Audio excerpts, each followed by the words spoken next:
smart, well-rounded, educated woman, right? So why is it that you keep making bad choices? Or you keep coming up with behaviors that sabotage you in your relationships or at your work, or in terms of friendships or careers, and stop you from getting the things that you want in your life, or doing the things that you want to be able to do in your life, having the kinds of successes and experiences that you're really craving? Well, it could be that your inner child is still driving. And we all know that a 6-year-old does not drive all that well. And so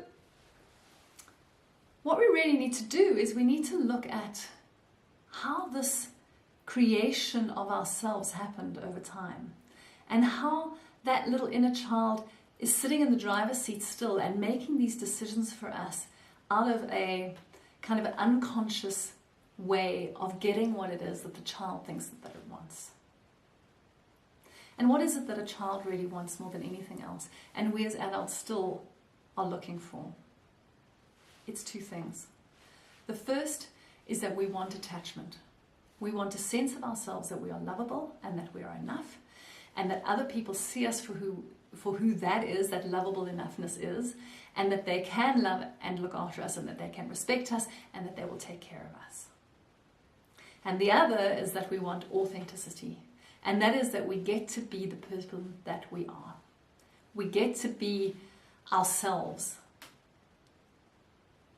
But when we grow up as children, there are so many times that we have to compromise the one for the other.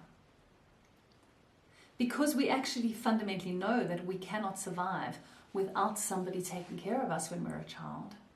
We spend a lot of our times looking to see, who do I need to be, what do I need to be, how do I need to behave in order to get the love and attachment that I want from somebody else.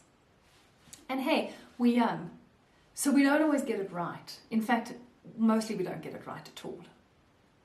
And then as a result, we set up these behaviors and these thoughts about who we are, and these beliefs about what we have to do and how we have to show up. And those come together in this kind of an idea that solidifies as our personality. And then we think that our personality is set in stone, and that we're the kind of person who people either love or hate. We're the kind of person who can't tolerate certain situations or circumstances. We're the kind of person who always does this and gets caught short from it. Really, what we need to do when that happens is that we need to find a way of telling ourselves that we are who we want to be, of allowing ourselves permission to behave from our authentic selves, from that part of ourselves that has that childlike wonder for the world and is able to just express ourselves in that, without this constant monitoring. How will people feel? Who will they think I am? Will I be enough? There is one really, really good way to start doing that.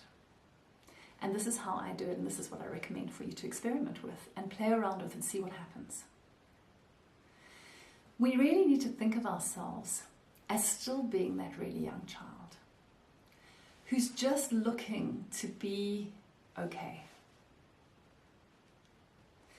And if you think about how you would treat a really young child who's just looking to be okay, if you wanted that child to have confidence and a sense of themselves that's enough, and to be able to live life fully, you would treat them with a lot of kindness, a lot of gentleness, and a lot of encouragement.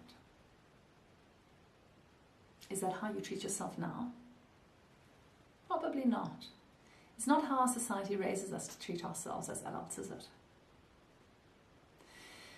So when we go back to looking at ourselves as a little young child just looking for love, it opens our heart and ourselves to the capacity to treat ourselves with that kindness and gentleness. Almost like we're reparenting ourselves. We're reconditioning ourselves to say, you are enough, my little one. You're taken care of, my sweetheart. I have your back. I will always look after you, and I will love you wholeheartedly. So if that idea appeals to you, I encourage you to treat yourself like a young child that just needs taking care of, and to be kind and gentle and loving to yourself at all